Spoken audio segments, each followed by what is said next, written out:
As I talk to animators, as I see their experimental work, I go, God, why isn't somebody asking people to work on a program like this? I mean, the time frame in which they made it was short enough. You could actually crank one of these out a week if you had a good storyline to work with.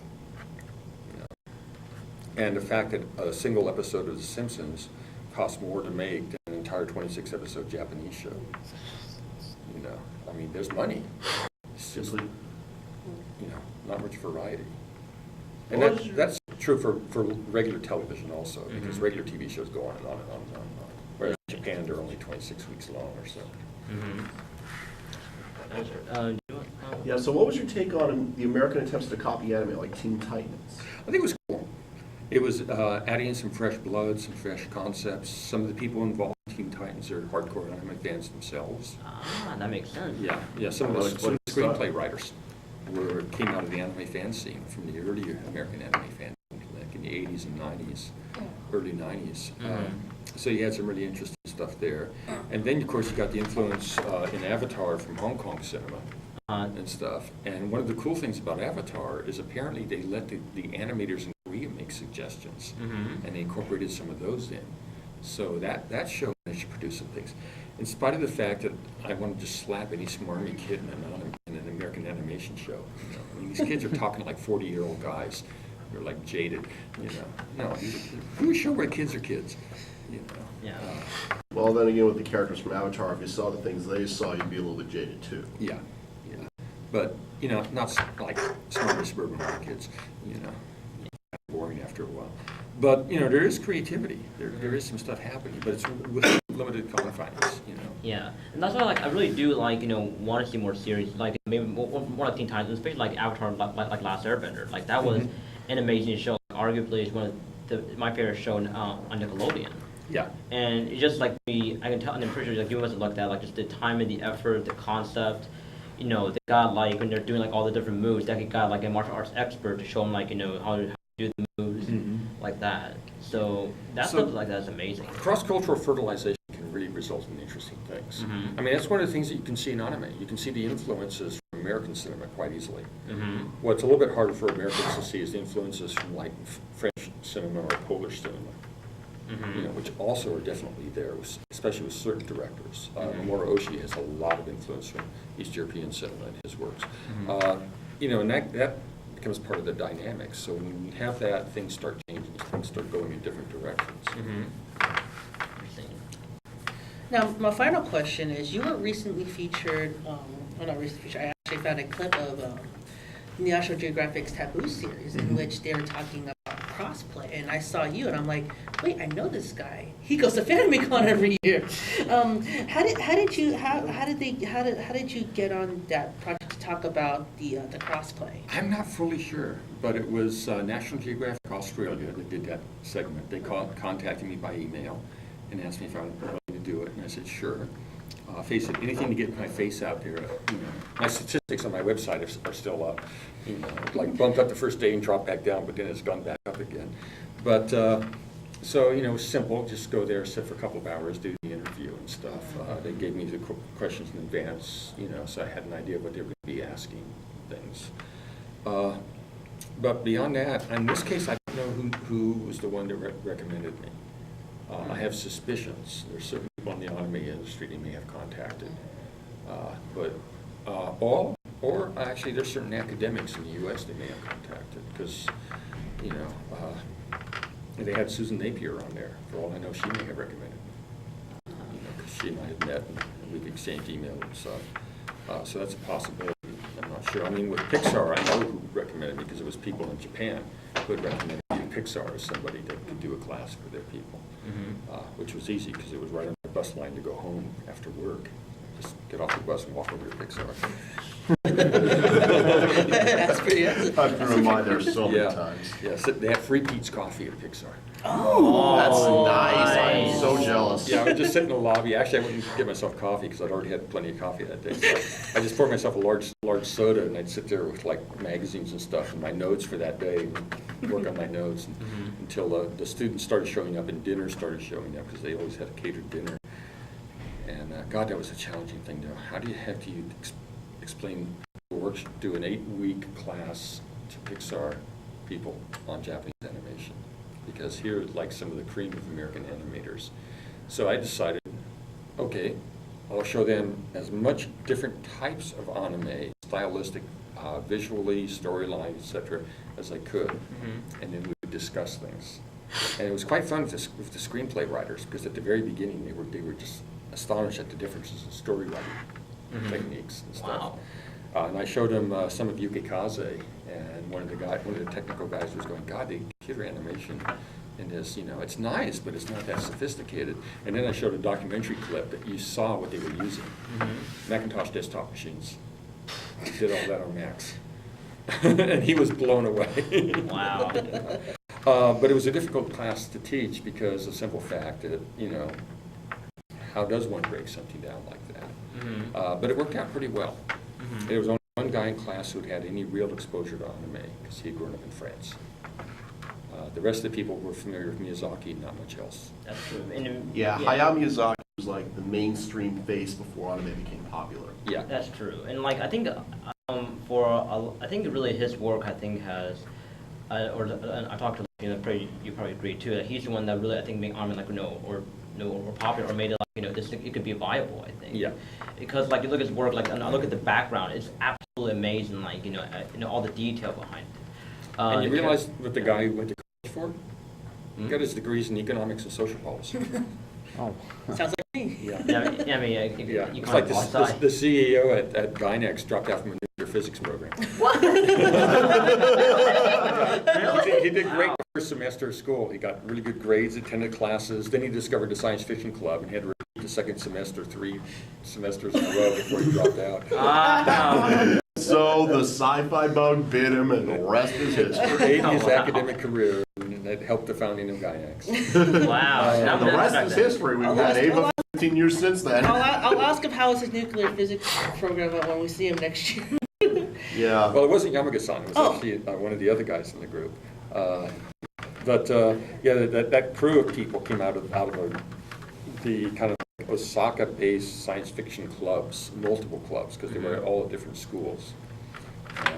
But that kind of dynamic that brought it in, because in Japan, you don't have to be focusing on your degree in your job. Because if they figure you've got the skill level, they can train you.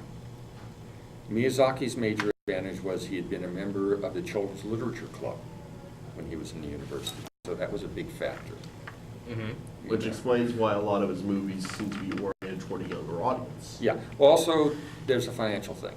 You aim a movie at a younger audience, often the parents come with the kids to the theater. That makes more more ticket sense.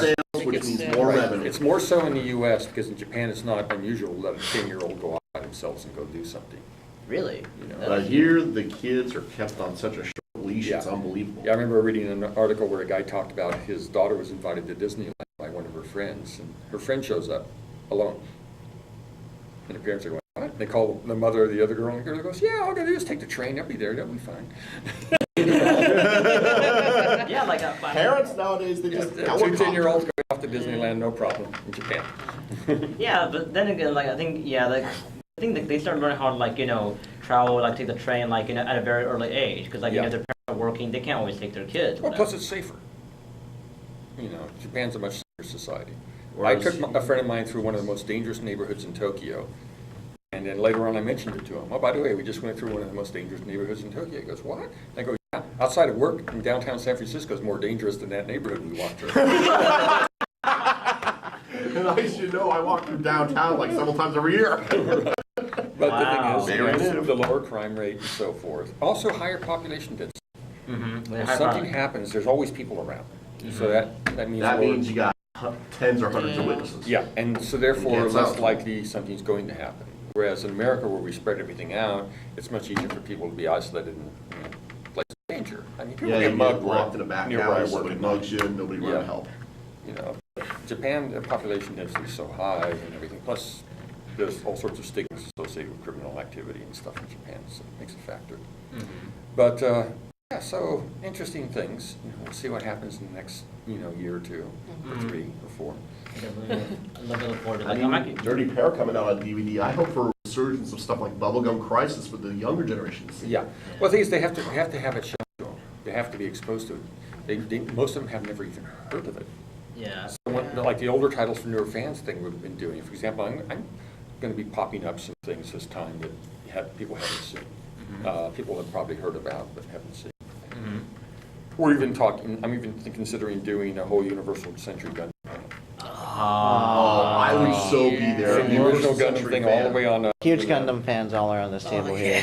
Yeah, I'm really big in the Universal Century myself. Yeah. 0079 for the win. Right. Just incredible. Another thing that's been happening when we've got to get out of here. The number of books coming out about anime is huge. In the past year, there have been like 10 books. Is it a frame of anime? Frames of Anime. It's a Hong Kong University Press. Oh, wow. Whoa. The authors teaches at the University of Oklahoma, and it's distributed in the U.S. by University of Hawaii Press. This is like the best history of anime I've ever seen. So it talks about, I think, anime started like around the 60s or 70s.